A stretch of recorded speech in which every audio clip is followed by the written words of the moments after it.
आप सभी का सादर अभिवादन। मैं हूं एमसी हरवार और आप देख रहे हैं संविधान के सुर यूट्यूब चैनल पर संविधान सीरीज। आज हम आर्टिकल 25(1) पर बात करेंगे कि आर्टिकल 25(1) में संविधान में क्या प्रोविजंस हैं, धर्म मानने की सीमाएं क्या हैं, क्या सरकार खुद कानून बनाकर धर्म पर प्रतिबंध लगा सकती है, व्यक्तियों को अंतःकरण की स्वतंत्रता तथा धर्म के अबाध रूप से मानने, आचरण करने और प्रचार करने का क्या लोगों को अधिकार दिया गया है, यदि देश में सार्वजनिक व्यवस्था, सदाचार और स्वास्थ्य लोगों का प्रभावित होता है तो क्या सरकार नियम बनाकर धर्म पर प्रतिबंध लगा सकती है। यही सब बातें आज संविधान के आर्टिकल 25(1) में जानने की कोशिश करेंगे। सर्वप्रथम हम यह जानते हैं कि संविधान के मूल शब्द क्या हैं, और संविधान के आर्टिकल 25 में मूल शब्द हैं freedom of conscience and free profession, practice and propagation of religion, subject to public order, morality and health, and to the other provisions of this part, all the persons are equally entitled to freedom of conscience and the right freely to profess, practice and propagation religion। यदि इस article का हिंदी अनुवाद समझने की कोशिश करें तो इस आर्टिकल का आशय यह निकलता है कि लोक व्यवस्था, सदाचार और स्वास्थ्य तथा इस भाग के अनुबंधों के अधीन रहते हुए सभी व्यक्तियों को अंतःकरण की स्वतंत्रता का और धर्म के अबाध रूप से मानने, आचरण करने और प्रचार करने का समान हक होगा। सरल शब्दों में कहें तो सभी व्यक्तियों को देश के अंदर धर्म के अबाध रूप से मानने, आचरण करने और प्रचार करने का समान हक प्रत्येक नागरिक को संविधान के द्वारा दिया गया है। संविधान के आर्टिकल 25(1) के अंतर्गत देश के अंदर सभी व्यक्तियों को अंतःकरण की स्वतंत्रता तथा धर्म का आचरण करने और धर्म का प्रचार करने का अधिकार प्रदान किया गया है, किंतु यह भी कहा गया है कि यह तभी तक उचित है जब तक सार्वजनिक व्यवस्था, सदाचार और स्वास्थ्य लोगों का प्रभावित न हो। यदि सरकार ऐसा मानती है कि सार्वजनिक व्यवस्था, सदाचार और स्वास्थ्य पर प्रभाव पड़ रहा है तो धार्मिक स्वतंत्रता पर राज्य सरकार नियम और कानून बनाकर प्रतिबंध भी लगा सकती है।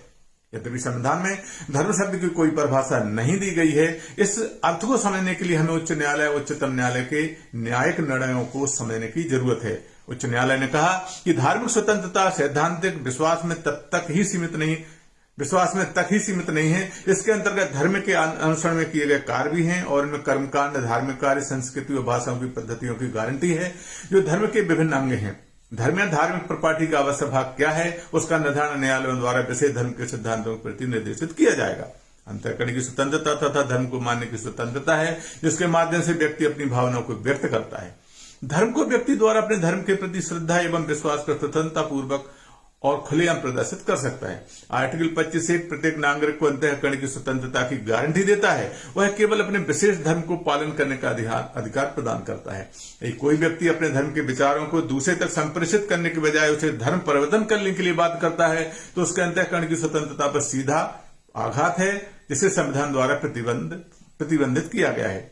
क्या उच्च न्यायालय, उच्चतम न्यायालय द्वारा आर्टिकल 25(1) पर कोई फैसले दिए हैं? आज हम इसी को जानने की कोशिश भी करते हैं, और यह प्रकरण है विजय एमेनुअल एवं अन्य विरुद्ध केरला राज्य 1986 ऑपरेटिंग पैरा A3 SCC 615।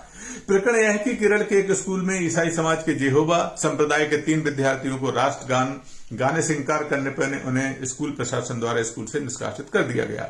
छात्रों का कहना था कि राष्ट्रगान गाने के लिए उन्हें बाध्य करना संविधान के आर्टिकल 25 में दिए गए धार्मिक स्वतंत्रता का उल्लंघन है, जबकि शिक्षा विभाग के एक नियम के अनुसार स्कूलों में सभी बच्चों द्वारा राष्ट्रगान में भाग लेना जरूरी था। छात्रों का कहना था कि उनका धर्म ईश्वर के अलावा किसी धार्मिक समारोह में भाग लेने की अनुमति नहीं देता है। छात्रों का यह भी कहना था कि उन्होंने राष्ट्रगान का आदर नहीं किया है, क्योंकि जब राष्ट्रगान गाया जा रहा था तभी सभी तीनों छात्र आदर पूर्वक खड़े थे, किंतु गाने में भाग नहीं लिया था। स्कूल से निष्कासन के विरुद्ध तीनों छात्रों द्वारा केरल उच्च न्यायालय में याचिका दायर की गई।